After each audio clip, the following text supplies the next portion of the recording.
Welcome to BBC World News. Russian-backed separatists in eastern Ukraine have ordered a full military mobilization in the latest sign that a Russian invasion of Ukraine may be imminent. International monitors say there's been a big increase in shelling across the ceasefire line. In the latest bid to find a diplomatic solution, President Putin will speak to his French counterpart Emmanuel Macron on Sunday.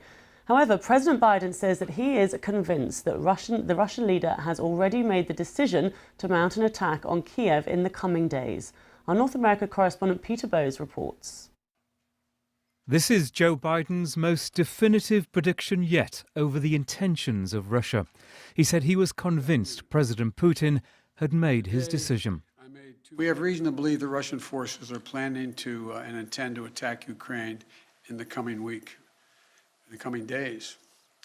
We believe that they will target Ukraine's capital, Kyiv, a city of 2.8 million innocent people.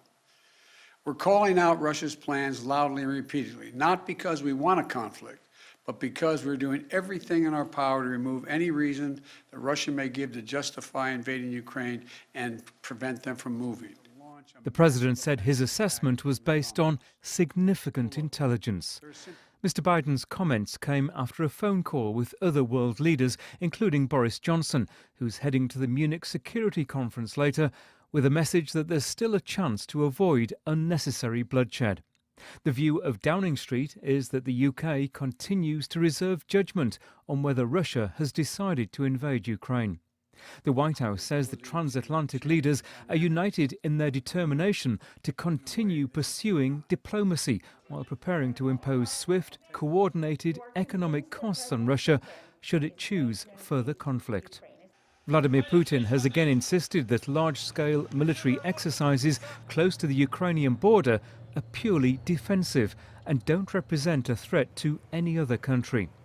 But Western intelligence suggests that a further 7,000 troops have arrived on the border in recent days, and field hospitals have been spotted close to the divide between the two countries. There's also increased activity in the separatist-held east of the country. With sirens wailing in the city of Donetsk, local leaders have claimed Ukraine is about to attack and that women and children are being evacuated to Russia. But Western allies say it's Russian-backed misinformation to try to justify a full-on invasion of Ukraine. Peter Bowes, BBC News. Let's speak now to James Waterhouse, our correspondent who's in Kiev for us. Now, let's talk first of all about what we were just hearing there about these claims about a full military mobilisation. First of all, how significant is this? We've heard a lot of talk about false flag attacks and basically the ante being upped recently, haven't we? What do you make of this? I think this is a continuation of concerning, yes, events in the eastern occupied territories of Ukraine. The separatist militants have announced, as you say, what's called a mobilisation order. We understand that to be urging men who can bear arms to stand up in their words and protect their families, urging people to sign up at military offices, and it's a continuation of this tone of urgency which is getting both Ukraine's government and the West concerned. This is off the back of yesterday, where an evacuation order was announced. The militants were claiming without any evidence that they were under attack from Ukraine's army, and what we're not clear on is the detail. This could involve potentially hundreds of thousands of people. President Putin of Russia has set up refugee camps across the border in the Rostov region of Russia. State TV were releasing images of buses being loaded with residents. The BBC's heard from some people inside those territories who are less than happy with what's going on. But look, as far as the West is concerned, this is part of Russia, they say, of generating a false justification for a potential invasion. Moscow has denied that, once again accusing the West of hysteria. Ukraine's government has also denied planning such an attack. The country's security chief, Alexei Danilov, is on his way to where the fighting is happening in the east of the country, but yes, things are tense as of the last couple of days. And we've had these comments from President Biden, haven't we, talking about having significant intelligence to suggest that an attack could happen within days. But he's also saying, as is Boris Johnson, the UK Prime Minister, who's talking in Munich today at this large meeting, they're also saying that there is room for diplomacy. There is still time to talk this through. Yeah, typically, if the President of the United States says he believes Vladimir Putin has decided to launch an invasion and specifically suggested that Kiev could be targeted first as part of that invasion, that would be alarming to a lot of people. But we have to remember this has been a week where some were predicting an invasion would happen as specifically as Wednesday. And then there's a further backdrop of 8 years of Russian aggression which Ukraine has gone through. But in regards to this security conference in Munich, we can expect Western leaders, including Boris Johnson, President Zelensky, who's expected to go, although some are suggesting or advising him not to, given the state of things here. We can expect a continuation of unity, calls for unity, a united response to any invasion, but also, as you say, a diplomatic path still very much remains open in their eyes. And you're there in Kiev. Like, what are people doing? How are they reacting to all of this? A combination of reactions, to be honest with you. Some people are avoiding the news. Some are, were relieved. Remember, the country announced a day of unity in response to this invasion prediction on Wednesday. It wasn't a well-turned-out affair, but we spoke to people. This is a nationalistic city. People were draping the national flags over their shoulders. They were relieved in some senses, but sceptical in others.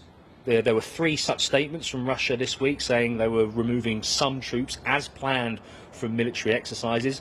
Many people weren't buying that, but it's worth repeating. Ukrainians are used to this form of aggression from Russia. Granted, things have become a lot more severe in terms of what we're hearing, but this is still, thankfully at this stage, a war of words that is very much continuing. But what is adding to the tension as well are Russian missile drills, which are taking place on the border, overseen by Vladimir Putin himself.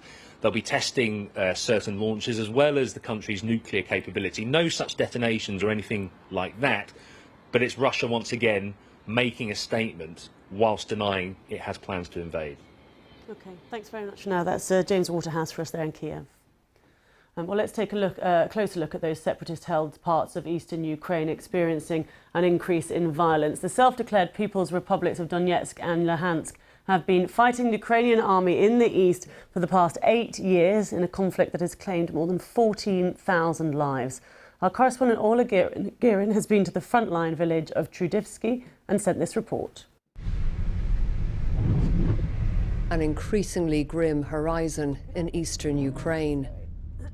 We headed for the front lines where shelling has intensified, a prelude perhaps to much worse to come. The village of Trudivska is in the line of fire. Emotions were raw just hours after shells rained down. Alexander Basilev is lucky to be alive. He was at home with his wife when a shell landed in their garden. They started at the hill, he says. The last shell fell here. Now all the mud is inside my house. The attack was part of a flare-up along the front line. The village is on Ukrainian soil, but some here sympathize with Moscow and put the blame on Ukrainian troops. They insist it was Russian-backed rebels nearby and say President Putin is laying a trap. We think it's a provocation, said Raisa, because there is shelling of civilian areas where there are no army positions. The enemy wants to provoke the Ukrainian army. The tension has been increasing here, and for communities living on the front line, the risks and the suffering are increasing also. The warnings about an invasion keep coming, but whether or not that happens, communities here are already trapped in a war of attrition. And across the front line, in the breakaway capital of Donetsk, sirens wailing after the authorities announced women and children would be evacuated to Russia. сегодняшнего дня, 18 февраля... Separatist leader Denis Pushilin said the operation was arranged on Friday the 18th because Ukraine would soon attack. But a BBC analysis of the metadata shows this footage was recorded 2 days earlier. Правильное решение. Video has emerged showing small numbers boarding buses, apparently bound for Russia. The West has long feared that President Putin would use the separatist areas as a pretext for an attack on Ukraine. It looks like the stage is being set for something. Orla Guerin, BBC News, Eastern Ukraine. Well, as we've been hearing, there's the annual Munich Security Conference taking place today. World leaders are attending and Ukraine is at the top of the agenda, and we will, of course, bring you the latest from there as it happens.